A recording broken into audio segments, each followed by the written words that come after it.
Josep Fontana, historiador, un dels referents més importants en l'historiografia del nostre país, amb un acte a Mataró fa uns quants anys, fa 15 o 20 anys, un acte a Can Pauet, una conferència, va dir: Mataró té 4 personatges importants en la història, 4 personatges molt destacats en diferents àmbits, ja veureu qui són, i que són els que han destacat més en diferents activitats, no només en la política i aspectes socials, sinó en diferents àmbits. I aquests 4 personatges són Puig i Cadafalch, Miquel Biada, Antoni Puigblanch i Joan Peiró.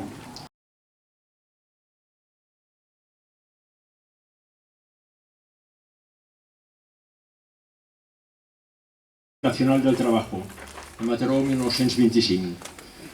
La distribución organizada será un elemento de orientación del pueblo desde el primer momento de la revolución.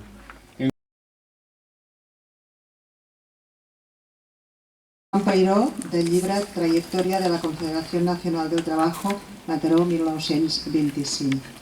Pero si aceptamos el cooperativismo como un fin consustancial a la finalidad ideológica de la CNT, no menos aceptable nos parece como medio directo de combate contra la sociedad capitalista.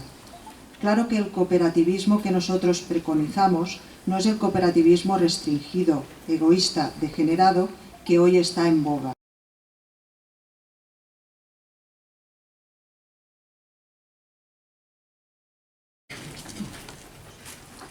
De Joan Peiró a Perill de la Rereguarda, 1936.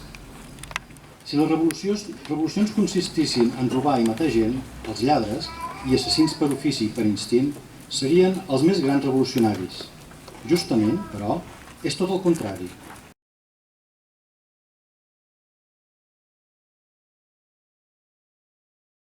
Joan Manent, senatista badaloní, secretari de Peiró al Ministeri d'Indústria. Quin terrabastall van produir els articles que en Joan Peiró va publicar al diari Llibertat de Mataró els primers dies de l'aixecament feixista. Hi va haver qui s'atreví a titllar-lo d'antirevolucionari, fins i tot de feixista. No solament continuar escrivint en el mateix to, sinó que publicar un volum amb tots els seus articles. Molts d'ells van ser reproduïts per una bona part de la premsa mundial. D'Esteve Albert, escriptor i activista mataroní. No havíem de tenir por d'anar a parlar amb en Joan Peiró, que cada vespre era el despatx del sindicat que havien obert en un piset, al carrer de les Caputxines.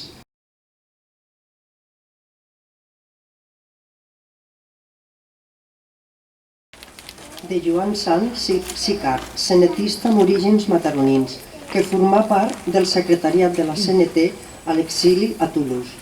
Peiró fue un personaje incómodo para muchos, tal como lo será siempre cualquier revolucionario auténtico. Era un hombre de una sola pieza. En el curso de su vida no escogió nunca un camino fácil. Fue un gran luchador y un polemista nato. Era un libertario y a la vez un sindicalista, de manera indisoluble. Las dos cosas para él eran tan irreductibles como inseparables. I Joan Rigol, president del Parlament de Catalunya a Mataró, al juliol de 2002. El Joan Peiró era un home, primer, que creia en ideals i que creia que valia la pena esforçar-se, donar i encarar part de la seva vida per a aquests ideals.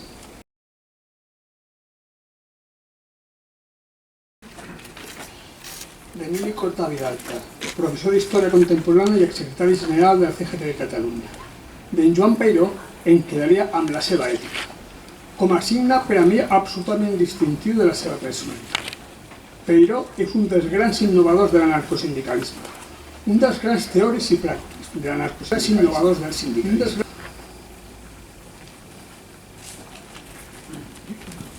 Em toca a mi fer les gloses en Joan Peiró. I parlar de Joan Peiró de forma breu se'n fa difícil per la complexitat i l'amplitud d'aspectes que es poden remarcar de la seva personalitat.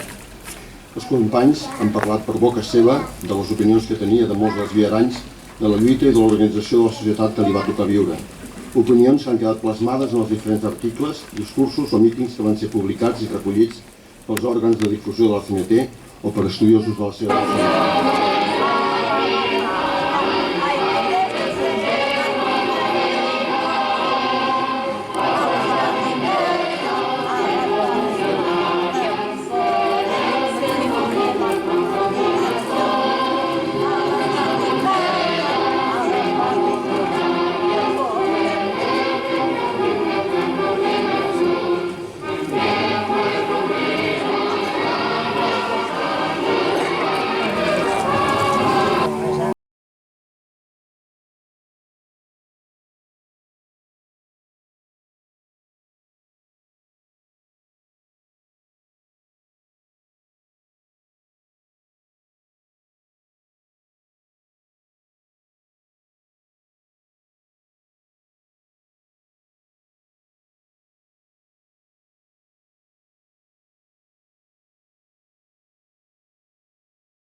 registres del franquisme cercant els seus familiars.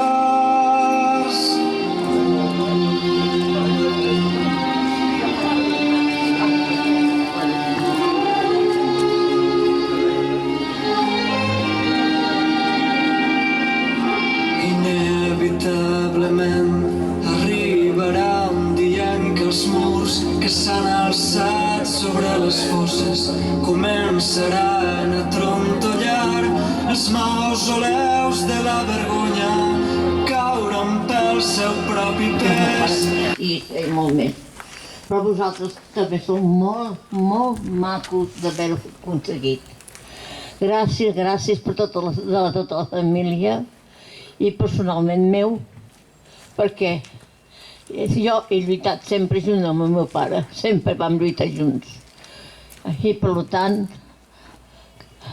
li dic, papa, ara tens la teva recompensa, que tothom t'estima. Gràcies a tots, gràcies.